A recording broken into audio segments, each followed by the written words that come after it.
Hello everybody, it's PsyStarcraft here with another Heart of the Swarm commentary, STARBOW commentary. That is once again going to be against rsvp. rsvp is a Protoss player currently ranked #1 in the STARBOW ladder. He's got a record of about 71 and 10, I believe, while I'm sitting at a record around 35 and 6 or 7, something like that.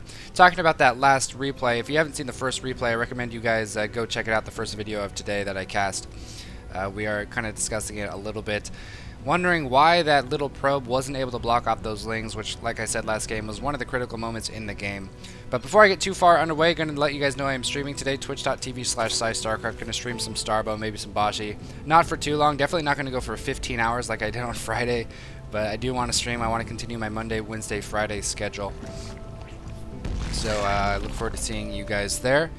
Going to start around 3 or 4 p.m. PST. I don't know if I mentioned that already. rsvp sending out a quick little scout. This map is going to be shit. I don't know what this map is. It's this really weird circuit. It's like I don't know what it's called. I wonder why you can't like view the map when you're not just on the loading screen of the replay screen, but whatever. Going to be playing it a little bit different this time. rsvp is sending out a very fast scout. Last game I actually 10 gassed, so you know, he had to prepare very specifically for that. This game, it's a 4-player map, so while I'm maybe not going to be able to scout his base soon enough, if I am able to scout his base, he might not scout mine in time to really be ready for the 10-10. So you can see he's not going to be going Nexus first. He doesn't trust that I won't do a similar type of aggressive build. So he's going to be going for the Forge first. Nexus maybe following up once he scouts my hatchery, realizing, okay, Psy's not going to be going for any crazy aggression this time. I can just throw it on my Nexus. Don't have to worry about blocking off with a gateway, with a cannon, with stuff like that. And we are going to be watching his probe scout my hatchery, and surely the Nexus will go down next. No, it looks like he's actually going for a cannon. Nope, canceling that cannon. Yeah, now he gets it. Now he knows he can just throw down that Nexus instead. Actually, he is actually running his probe back, maybe accidentally. Maybe checking for a spawning pool. The spawning pool is very late. He should know that. Where's his money at? Where's his money going? Just on more probes, I guess. Oh, he's trying to cannon me out. That's where his money's going. That's why we didn't see a Nexus. He's cannoning me out. But in STARBOW, you need at least 2 cannons to cannon out a Zerg, and even then, it doesn't always work just because cannons have less life. Drones do much more damage to cannons. I think their attack speed is actually a little bit faster.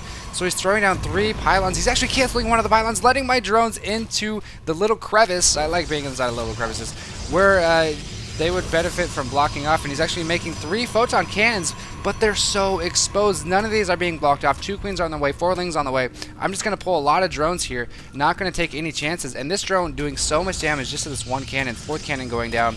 But these cannons just have so much less life that it doesn't look like it's going to work. 2 lings on the way. They're now finished. 2 queens on the way as well. I might not even need the queens, to be honest. I'm actually so confident that I'm going to begin mining already. These lings beating away at the cannon. Doesn't even cancel one of them. Cancels the other 2. And only producing 4 lings and dealing with this cannon out so effectively. He's just now starting his Nexus. Already rsvp at a huge deficit this game. I don't really condone cannoning of any sort in a STARBOW game. I haven't had anyone be successful, and I think I had 1 person be successful just because I didn't scout it at all, and it was actually at my 3rd base. And the cannons were like already finished by the time my hatchery wasn't even finished, so I just ended up canceling it and winning anyway. But pretty big deficit for rsvp. I can basically choose 2 routes right now. I can just kind of build off my advantage, take a really fast surge, understanding he's not going to have any money for aggression, especially since he's just now completing his gateway. Or I could just go for like a 2-base, 3-hatch Hydra timing. I could even go like Banelings, I guess, since there's no sentries, although Baneling bust is much more difficult in this game because you just don't have the larvae you need to make tons of Banelings and tons of lings. So I don't have my link speed, so I can't really do a run by from this cannon, especially since if I like go up through here, it'll just get too many shots in. If I go around here, I still eventually have to go through here. The Zelda come out, and even if I was like camping this mineral line, it wouldn't do a whole lot. So I'm content with just chilling outside of his base. A Lair's on the way as well as a macro hatch. I really think this could have been a 3rd base, knowing what I know about, you know, his cybernetics core not even finishing. But you know, I still have a few things to learn about the early game. I'm kind of stuck in safety mode a lot of the times. He's got the third base scouted, but it wouldn't really matter. I mean, even if he scouts the third base, what's he going to do to pressure it? He doesn't really have anything. He's just now getting a Stargate, so might be going that Sentinel path once again. Obviously, if I am going Mutas, they're not going to be as fast just because I had to build some links to deal with this. I went for a lot of drones. I don't know, maybe I would be going mutas, who knows. But the Stargate's actually faster just because I don't have a bunch of lings running around in his base scouting everything. So it looks like I am going mutas. He's got a couple zealots out on the map. Not really sure what the purpose of these are. Just force out more lings. 10 more lings on the way. Yeah, force out some more lings indeed. Oh my gosh, losing control of these lings, losing 2 of them. 10 more lings out. Probably an overproduction of lings. Larva is much more precious in this game than it is in Heart of the Swarm, I think. Oh my gosh, and I'm just not paying attention. I just assume he's going to back up with these zealots, but he never has. Let's see what he's getting. He is getting a sentinel, so it's going to be a sentinel first, and I'm kind of curious to know why he chooses to go sentinel so fast. I really needed to make this 3rd hatchery at this base. That was kind of a big deal. So these zealots are going to fall to those 10 lings, but you know, they did their job. They forced out 10 lings that could have been 5 drones, so kind of a bit of a mistake on my end, I think. And still only on 2 base because I chose to get the base inside instead of a 3rd. I am just like not able to speak today.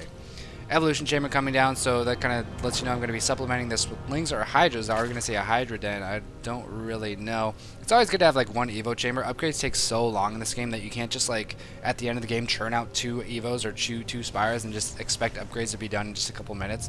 They take so long. You can see flyer attacks takes 240 game seconds, which is a long time. I mean, it's a really long time. The Sentinel able to snipe a creep drummer is actually pretty annoying. That's a nice pickup for him. They can only attack ground. These mutas are out there. Should be chasing down the Sentinel. Oh, I've got a couple Scourge chasing down the Sentinel. 1, 2, boom, and that Sentinel is dead.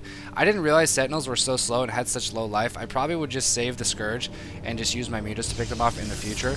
But, you know, that's okay. No big deal. RSVP is going to be following up with 3 gateways. These mutas going to be doing some harassment in the mineral line. Looks like he does have 1 Corsair and a cannon on the way. And this Corsair is going to allow him to zone my mutas away. And, you know, I can't, like, pick off this gateway because of the Corsair. And if I try to fly and attack the Corsair, the cannon's going to be there. Chrono Boost on the cannon increases the attack speed by 50%, I believe, which is pretty cool. Like, you can use Chrono Boost defensively. You can use it offensively to, like, you know, get gateway units and stuff like that. I guess that could be considered defensively as well. It's just really versatile. I like all the macro mechanics in this game because they're all so versatile. Lots of lings coming out. I could actually manage a run by past these cannons, and that would be pretty devastating, especially if I'm able to pick off the cannon. Although these stalkers, like we saw in the first game, very good against light units. So if I continue with this muta ling play and he's able to amass you know, quite a few stalkers, they can do a lot of damage to these forces, especially if they're supported by, you know, base defenses, Corsairs, stuff like that. So if we check out the harvesters, we're currently about even. I do have my 3rd base up and running, so I would say my saturation is a bit more ideal. This Corsair trying to flee to the south to the natural, almost able to pick it off from the Stargate up here, but he's just got so many units blinking onto me. These Stalkers doing tremendous damage to these mutas, 12 damage per shot, like I said last time. Oh, that's a misblink right there. Oh, not able to capitalize with these lings. Didn't react in time. Like I said before, they do 50% bonus damage to light, so they're actually doing 13.5 damage to light units right now. And is this... Oh, this is a full wall. Okay, I didn't realize that, so I wouldn't be able to run by. That is so misleading. Holy crap. That kind of needs... I feel like something should be done to fix that. That's so misleading. It's kind of silly, really. He has a Templar Archives on the way, as well as Dark Templar. My economy is doing much better. My tech is, you know, not amazing. I've got Hydras on the way. Oh, it looks like we might have an engagement here. Some nice blinkbacks from RSVP, getting a lot of kills and just sacrificing not even a couple zealots. So stalkers in these numbers, especially so close to the support of the cannons, pretty effective against this composition. So looks like I am getting a Viper Nest as well as group spines for my Hydras. So do I already have Hydra speed? Yes, I do. Might just be going for a similar path that I did last game, but he has a Dark Templar, and this is something that could have ruined me last game. I got my Overseers out so late. Am I going to see it? Oh, is he going to attack my units, or is he just going to go for my 3rd? He's going to go straight through to my 3rd. Are we seeing any reaction from myself? No, a Spine Crawler. No Overlord speed. We've got a 5th hatchery on the way, but still only 3 bases. RSVP trying to take his 3rd base, and this DT is going to do so much damage. I was so far ahead in this game already just by stopping the cannoning. I should have just played it safe. I didn't do any scouting. I mean, I should assume he's got a Templar Archives if he's got the Blink Stalkers. But the thing about, I just haven't realized in STARBOW that DTs have to be expected every single game. DTs aren't like a cheap tech that you would see, oh geez, we We've got an engagement going on. Lots of Hydras, Mutas. Actually, I might have a bigger army than him. He's got this DT just chopping away, though. Hydras attacking these Stalkers. Stalkers being forced to blink back. This DT doing so much damage. 6 kills already. They can two-shot Hydras. But as I was saying, in Starbow, DTs are a unit that should be expected every single game. They have the same tech as Templar. A Protoss would be crazy not to get Templar against a Zerg. Oh my gosh, this guy's just doing such crazy damage. Yet, I don't have that mindset quite yet. It's something I need to adopt. I need to realize Spore and a Spine at every single base, Overseer in the army, Overlord Speed probably, but I haven't quite done that yet. DT in the main chopping things up as well. 4 kills. Harvester is now down to 29. I don't know how many Harvesters he's killed. 18! He's killed 18 of my Harvesters with these DTs. 17 kills on this guy! Oh my god, that's so bad. And it's funny. During this cast, 15 drones on the way. Wow, probably shouldn't be hoarding that much larva and minerals, especially since larva trickles in as opposed to being injected, like, you know, all at once. But one thing I was saying during this game was I'm so far ahead after that cannoning. I've contained him on 2 bases. The only thing that can really catch me off guard is DTs or something like that. And even after saying that, I didn't realize that DTs were such a simple tech route. Well, I didn't think about it. I've known that for a while. And as you can see, his army is looking pretty scary, especially with the storm. Decent storm, able to push me away just for a little bit. And I always forget how long storm lasts, and I walk right through it. These Hydras are clumped so juicy for these storms. I do have +1. I've got Overlord Speed on the way, so hopefully no more Dark Templar harass. I do have some spores too. This Dark Templar looks like he's going to be going in to the 3rd base. Watch out for the storm. Sai, you're not paying attention. Get out of there. Get out of there. There we go. Barely going to dodge that storm.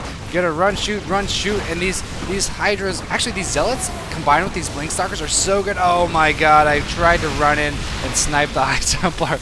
Oh, the humanity. I thought he might be out of storms after a couple of those whiffed ones, and so I wanted to run in, snipe the High Templar, and maybe, you know, reproduce and have a nice Hydra composition against a small High Templar army, but it didn't quite happen. These Stalkers are actually really cool with Storm, because obviously in Zealots, I'm obviously going to be kiting Storm and Zealots, but these Stalkers don't care about kiting. They can just blink in and do all the damage they want, and it's not like I can stop and deal with these guys. But really cool engagement there from rsvp. He's even adding in a couple Dragoons. So we are seeing my tech path going a bit weird. That Viper Nest was out, and now I'm getting a Greater Spire, and I'm actually transfusing it. This is something I've been wanting to try for a while. Obviously, I've already lost so many workers, and the game is kind of tilted into RSVP's favor that it might not be the most favorable sample of whether or not Guardians are effective against Toss, but you guys are going to see some Guardians this game, and it's going to be pretty cool. So we are seeing some Hydras moving into his Zerd, realizing I got to make some kind of desperation play if I want this game to go favorably. Meanwhile, RSVP moving into my own third. No, he's going to be turning around. He's going to be trying to save his Zerd. He might realize even if I lose the Zerd, if I can kill this clump of Hydras, I'll be in decent shape, because that's a pretty big investment for the Zerd player. And I, once again, don't have a High Templar for these DTs, and I'm going to get cut off by this Protoss army. Kind of a shame, but, you know, what can you do? I'm going to try to run, maybe pick up a couple probes. Oh, maybe I can get this High Templar. No, I'm going to ignore everything. I'm just going to let him chop down my units. 4th base on the way. Harvester count looking not great considering I'm on 3 base, but luckily I was able to deny the space and actually poop creep for a while to prevent him throwing that back down. 4 Guardians are out. They do 9 range, 2 attack speed basically, and 22 damage, so they're more of a support siege unit. They're not like Broodlords. They're not just gonna like destroy everything, just distract the army with broodlings and all kinds of things like that. They kind of like to be positioned well. They like to sit back and bomb away, so we are seeing RSVP's army move into my 3rd base. 1 High Templar only, and so I just want to get some damage and some volleys in with these Guardians. They are armored, so Stalkers only do their normal 9 damage to them. So this is going to force RSVP back. He's probably pretty surprised to see these Guardians still not replacing this Nexus, which is something he definitely needs to do as soon as possible. He's just going to be looking for hidden bases, perhaps, backing his army up to a more strategic location, and 2 more Guardians on the way, so we're going to be running with 6 Guardians now. And it looks like I might have gotten myself back into the game. However, my Harvester count was so low. Oh, and here comes RSVP once again moving in. I think he might have been waiting for my army to move out like this, and then he can counterattack. But no, I don't want to do that. My Guardians are so slow, and they're already so close to my 3rd base. I might as well just bring these back and try to fight this off. He's only got 2 Stormers, but that's a combination of 5 or 4 Storms. Actually, I'm going to be able to pick one of them off. That's actually huge. Huge, huge, huge. These Hydras need to go in and support these Guardians just bombing from afar. It looks like I'm not going to be able to save this hatchery. I don't have any. Yes, I do have Overseers. I don't have a lot of Hydras, though. One Storm going down on the Hydras, another one going down on the Hydras.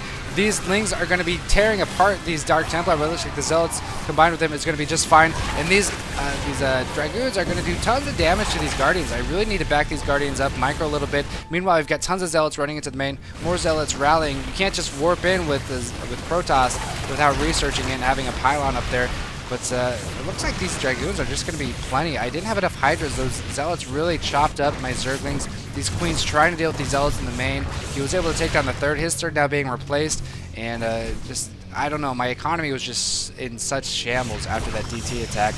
And RSV intelligently switching back to the Dragoons. Dragoons are a decent unit to switch back to once you have the Storm support. But otherwise, Hydras just tear them apart pretty well. Also, Dragoons obviously much more effective against Guardians. They've got a range of 6. I'm not sure what the range of Stalkers are. Stalkers maybe a range of 5. Yeah, so Dragoons have longer range, more damage against the appropriate unit type, less mobility but more life.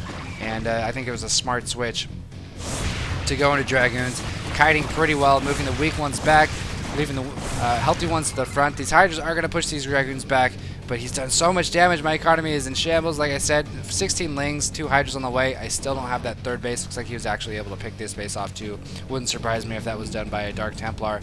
But I gotta say, those Guardians, they seemed like they could be pretty effective. I just didn't have the proper support for them.